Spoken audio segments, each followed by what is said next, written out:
Alright guys, welcome to this poker video thing. I really don't know what you want to call this. It's not really a tutorial.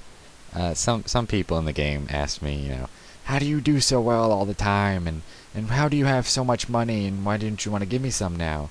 And of course I don't. I don't like you. Stop talking to me.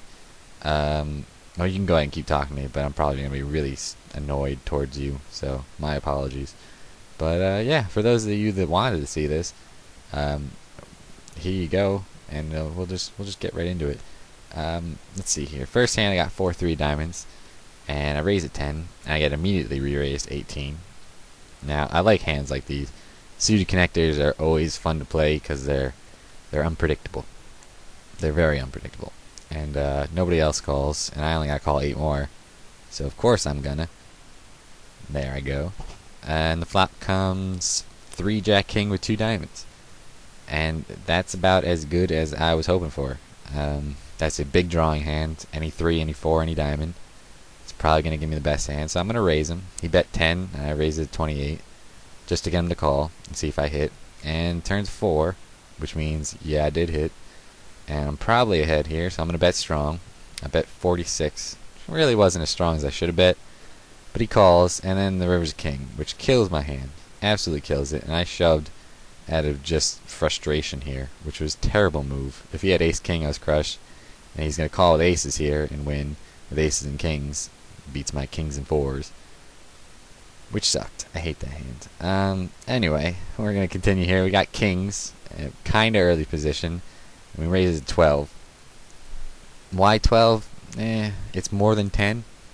We'll say that. People look at raises here in increments of 2. So if you raise 10, a bunch of hands, and then you raise 12, they're going to think you have a better hand than usual. So that's what I did here. I tried to tell people that, hey, I have a good hand, so don't call with your crap and try and beat me out of just pure luck. I believe I get 2 callers here. This girl just takes forever. I hate it when people do this. It's like 20-second, 30-second turns, and they're debating the whole time, or they just go AFK and forget to click check fold or something. She finally folds, and the board comes queen high. So I'm gonna start out betting aggressive. I got both these guys covered. One person has 1k left. I'm not sure what he was doing pre-flop, why he didn't just go all in. But I got both of them call, and it's Douggw. I think you guys might know him. He has poker vids up too, crazy places. You saw me fumbling through the bets there. I ended up with 58, so that if he called, he would just have 100k left, and I could push him in. I believe he pushes it here, and I call, and I'm like, yeah, I got him, and then he flips over aces, and yeah, it's annoying. I was having such a terrible week that week that kings versus aces was just the cherry on top. Really annoying. I got queen 10 suited afterwards, and I raised to 9, which was kind of weird. But I think that was it wasn't really tilting, but normally I would just call the 2 because I'm first to act. I'm under the gun, which is not a very good position. And this game is all position. I get 5 callers here, which is nothing new. Puzzle Pirates is ridiculous like that. You get a bunch of callers pre-flop, and the board comes crap. And I want to bet so bad, but I know if I bet I'm gonna get called, so I just check and give up the hand. Alright, here we got 5-6 diamonds, another suited connector, which I love, and the board comes, again, 2 diamonds, 2, 4, 8, which means I got any 3, any 7, or any diamonds, probably going to give me the best hand. And I call his first bet, because I don't feel like raising it, and she called too, the girl to my left called, which got me kind of worried. He's going to bet 40 now, and this Velase guy, oh my god, he's so crazy. It's nuts. And he bet 40 and I called. She raised 80 and he raised all in 160. And I knew she had a set. I mean, I wasn't sure what he had. I knew she had a set. I knew she was probably going to win. Lo and behold, she did have a set. And the math told me that I should not call that. And I was right this time. I didn't hit a diamond. I didn't hit a 3. I didn't hit a 7.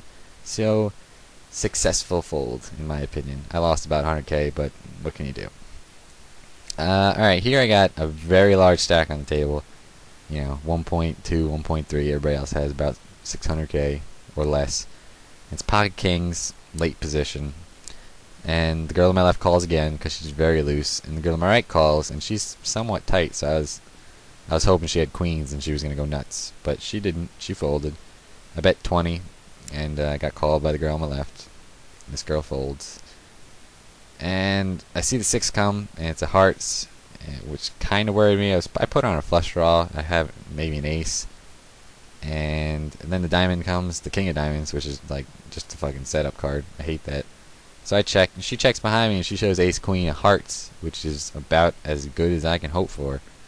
I mean, anything else had me beat, really. So I was extremely happy to see she had a crap hand for a change.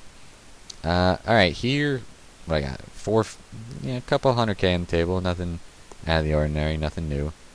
And I got 4 2 clubs, late position, so I'm going to raise it again to 10. That's what I normally do with every hand. It's either 10, 11, 12, whatever I feel like at the time.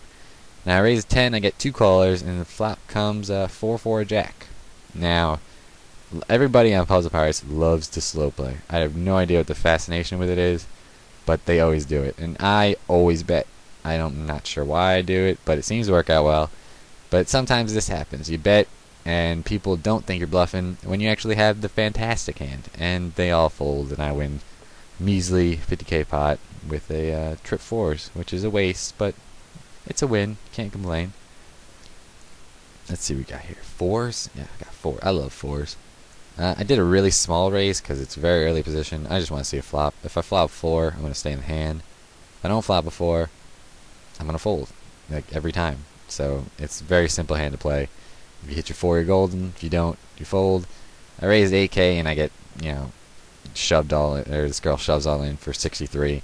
And I want to call, but I know she's a very tight player, so she has pocket pair higher than me do. And then this Tigraine girl who's crazy loose and unpredictable, she calls with 10-9, and turns out I was right. She had queens.